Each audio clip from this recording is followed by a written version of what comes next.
Mesdames et messieurs, bonsoir et bienvenue dans ce journal en cette soirée du 23 novembre 2021.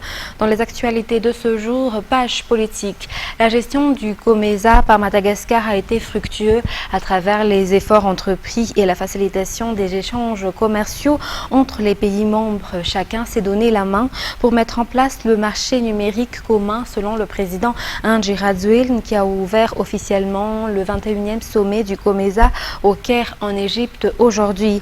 L'existence de la pandémie de coronavirus a renforcé l'introduction du numérique dans la coopération économique qui est le thème de ce 21e sommet. Judicaël Ranjanirin et Raslo Farman nous en dit plus.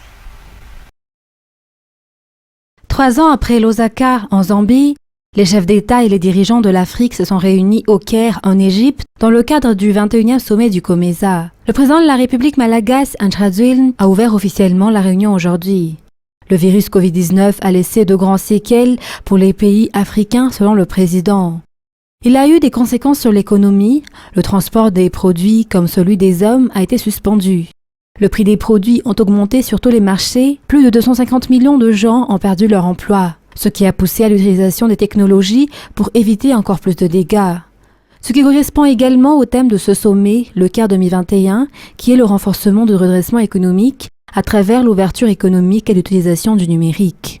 Cette crise sanitaire nous a permis de tirer de nombreux enseignements que nous avons intérêt à capitaliser. Elle nous a poussés à être de plus en plus innovants à travers le recours au numérique qui a maintenu le monde en marche. Grâce à la technologie, le monde n'était pas à l'arrêt.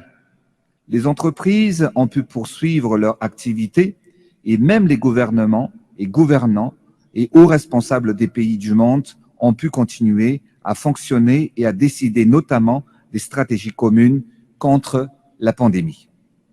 La Covid-19 a montré l'importance de la technologie et a accéléré la transformation numérique pour relever les défis immédiats et à moyen terme, notamment dans les domaines sociaux tels que la santé, l'éducation ou le système de paiement numérique pour les ménages, tel est le cas de mon pays. D'ailleurs, le thème de ce 21e sommet, qui est édifiant, notre résilience par une intégration économique numérique stratégique, cadre bien dans cet objectif qui est à la fois pertinent et opportun. Mesdames et messieurs, chère assistance, la construction d'une économie numérique régionale est au cœur de nos efforts collectifs. Cela requiert un leadership inspiré et un engagement de la part de tous, vulgarisant l'accès aux données économiques et commerciales et fluidifiant nos interactions sur nos marchés. Il est temps aujourd'hui de placer nos stratégies numériques au cœur de nos programmes, d'accélérer la digitalisation pour la mettre au service du développement et que celle-ci ait une dimension panafricaine. Des efforts ont été entrepris au sein du COMESA afin de mettre en place un marché commun, mais aussi l'utilisation du numérique et de l'information. Ce dernier aide dans la mise en place de la zone de libre-échange numérique qui aide les entrepreneurs dans le commerce international. Et ces efforts ont avancé durant le mandat de Madagascar à la tête de la Confédération du COMESA. Pendant la présidence de Madagascar de la conférence du COMESA, les pays membres ont travaillé en étroite collaboration pour promouvoir le développement de notre région vers la réalisation d'un marché commun numérique. Il s'agit d'un espace transparent où les personnes et les entreprises peuvent échanger, innover et interagir en créant des opportunités économiques. L'industrialisation reste au cœur du programme d'intégration du COMESA et est essentielle à la diversification de la croissance économique régionale. Je suis ainsi très fier d'annoncer que la stratégie industrielle du COMESA et ses plans d'action de mise en œuvre ont été adoptés. Ils sont en cours de transposition dans les politiques de développement des pays membres. Pour faciliter la circulation des biens et services et réduire le coût des transactions, nous avons fait de grands progrès dans le secteur du transport. Cela a notamment permis de réduire les délais de transit et d'harmoniser les réglementations relatives à la gestion des charges grâce au programme tripartite Facilitation du transport et du transit ou TTFP. Le président Andrade a souligné l'importance de la solidarité des pays membres pour atteindre l'objectif et de tenir les résolutions inscrites dans l'accord du COMESA. Parmi ceux-là, il s'agit de mettre en œuvre et de relier la politique et les décisions de l'organisation dans la politique de gestion de chaque État. En tant que rapporteur général du COMESA, il a présenté les actions entreprises et le rapport 2020 au président égyptien Abdel Fattah al-Sisi, qui est le nouveau président de la Confédération des chefs d'État et des dirigeants membres du COMESA. La passation de fonctions entre les deux présidents s'est tenue aujourd'hui. Dans un tout autre sujet, parlant social, le contrôle du respect des mesures sanitaires devrait être renforcé face à la résurgence des nouveaux cas de Covid-19 à Madagascar. La préfecture a annoncé hier le début de la sensibilisation sur le respect de ces mesures pour une durée de 3 semaines avant de procéder à l'application des sanctions. Fiti Miarkoufe, Yves Chanel. Le retour obligatoire aux gestes barrières était censé s'appliquer dès aujourd'hui. Pourtant, nombreux ont été encore ceux qui ne portaient pas de masque dans les lieux publics et dans les transports publics ce jour. Conformément aux consignes des responsables, les transporteurs ne doivent plus accepter ceux qui ne portent pas de masque dans leur véhicule. Ces derniers doivent également reprendre l'utilisation du gel hydroalcoolique, d'après ce chauffeur. Les mesures doivent être renforcées, étant donné que ce sont les seuls moyens réellement efficaces pour éviter la propagation de la Covid, d'après ce jeune homme. La préfecture va pour l'instant se limiter à la sensibilisation pour une durée de 3 semaines avant de procéder aux sanctions à l'égard des indisciplinés. Il est surtout primordial que chacun soit vigilant, surtout à l'approche des fêtes de fin d'année. Et justement, la gendarmerie nationale procédera à la sensibilisation des citoyens dans le respect des mesures sanitaires afin de lutter contre le virus Covid-19. Il s'agit entre autres de la sensibilisation sur le port de masques ou encore le respect de la distanciation sociale. Une sensibilisation avant de mettre en place des sanctions à l'encontre des récalcitrants. Cela entre également dans le cadre de la protection de citoyens et de ses biens selon le secrétaire d'État en charge de la gendarmerie nationale aujourd'hui.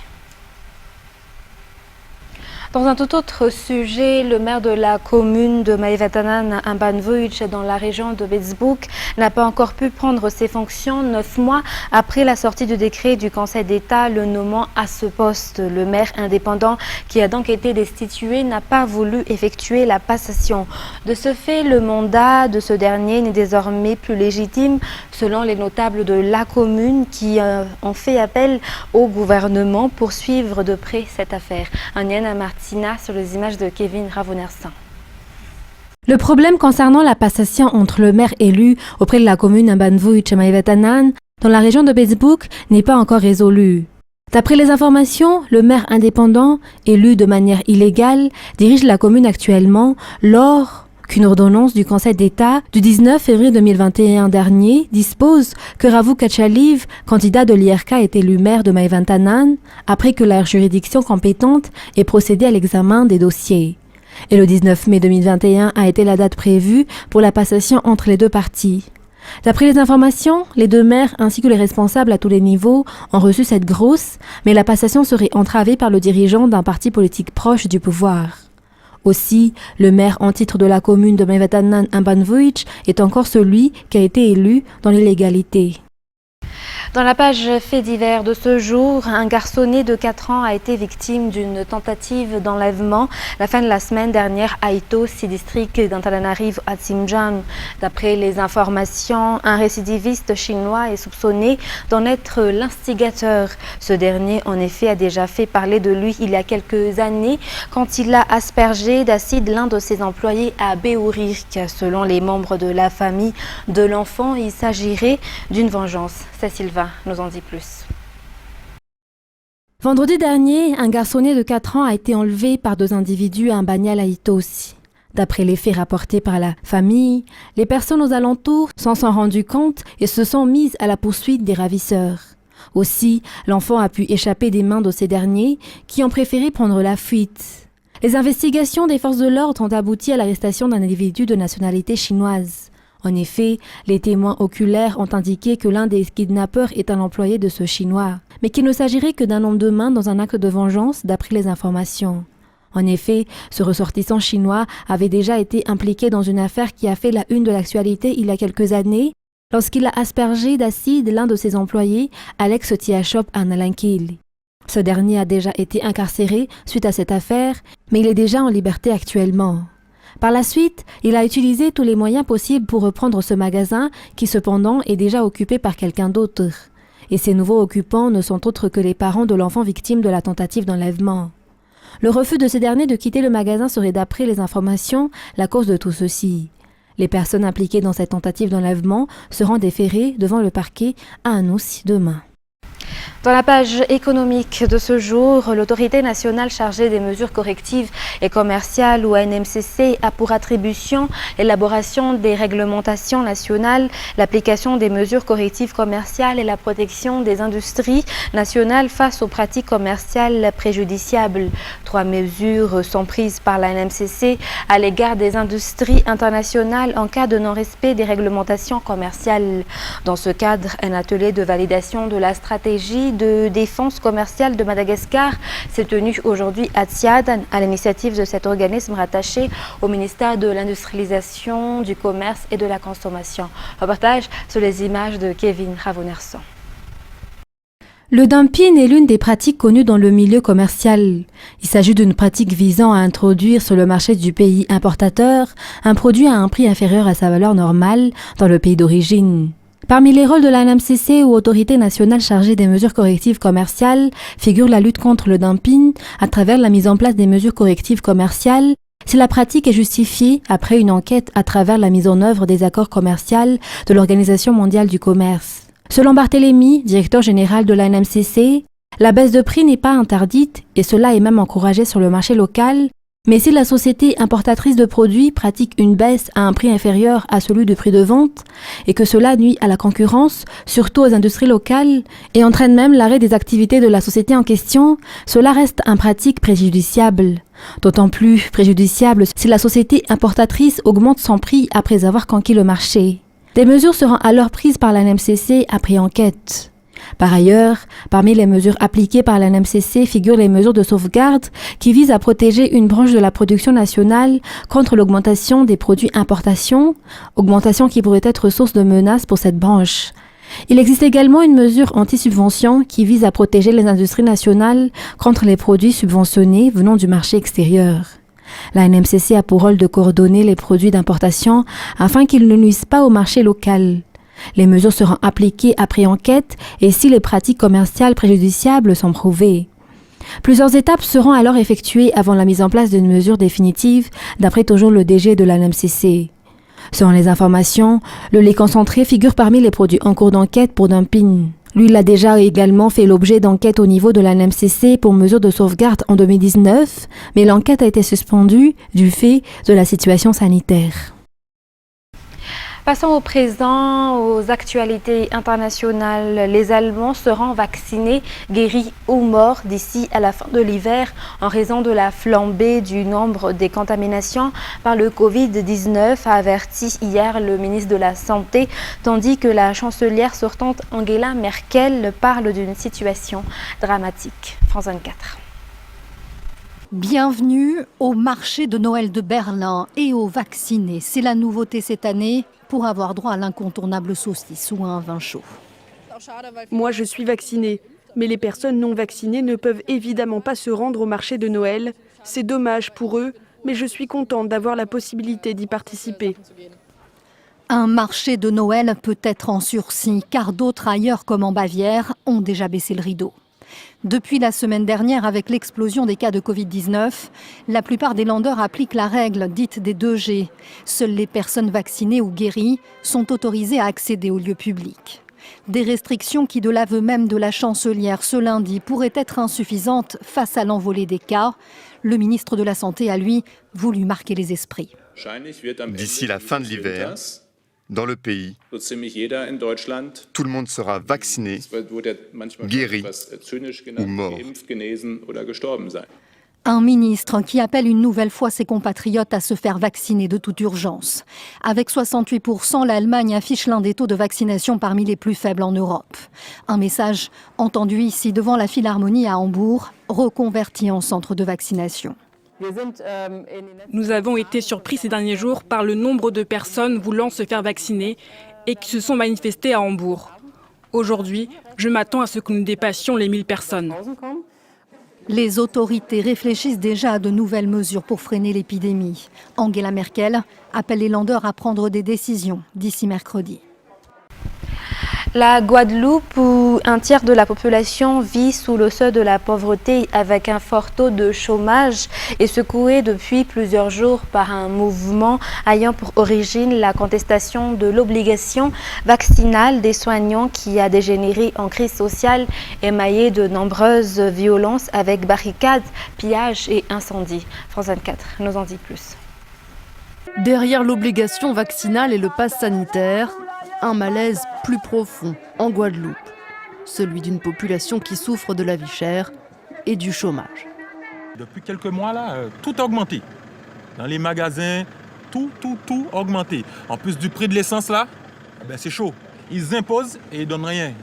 Il n'y a pas de solution pour les jeunes. En Guadeloupe, un jeune sur 3 est au chômage et un tiers des habitants vivent avec moins de 1010 € par mois. La crise sanitaire est venue accentuer les inégalités. Une partie de la population qui vit d'une économie invisible n'a pas pu bénéficier des aides sociales. Sur les barrages qui émaillent la Guadeloupe, ces manifestants confirment les motivations de leur contestation. Nous sommes des travailleurs, pas des délinquants. Nous travaillons pour nourrir nos familles. Parmi les revendications d'une partie des manifestants, la hausse des salaires et des minima sociaux. Les élus guadeloupéens espèrent l'ouverture d'un dialogue avec le gouvernement. Il faut une réponse qui tienne compte d'une part des revendications qui sont posées, mais d'autre part de la situation économique, sociale, je dirais même sociétale de notre pays. En 2009, les Guadeloupéens avaient manifesté pendant plusieurs semaines pour protester contre le coût exorbitant des produits de première nécessité. 12 ans plus tard, les écarts de prix entre l'île et la métropole sont toujours colossaux. Les pêcheurs français préparent une action pour ces prochains jours afin de protester contre le blocage sur le dossier des licences de pêche post-Brexit, a annoncé le président du comité régional des pêches des Hauts-de-France. France 24 toujours. Depuis maintenant 11 mois, 150 bateaux français attendent une licence pour pêcher dans les eaux britanniques. Mais la patience de la France a des limites et Paris appelle désormais Bruxelles à taper du poing sur la table. Il y a des évolutions, mais je le dis tout de suite, en matière de licence, elles sont encore insuffisantes. Donc, je constate avec vous que les discussions n'ont pas abouti, que nous devons donc, que la Commission européenne doit veiller de la façon la plus ferme et la plus énergique à ce que les choses progressent. Depuis le Brexit, le Royaume-Uni et l'île anglo-normande de Jersey délivrent les licences de pêche au compte-gouttes. Alors que les discussions entre Londres et Paris font du surplace, le gouvernement envisage de débloquer 40 à 60 millions d'euros pour indemniser les pêcheurs français. Les principaux concernés y voient un renoncement. Ils se disent prêts à passer à l'action.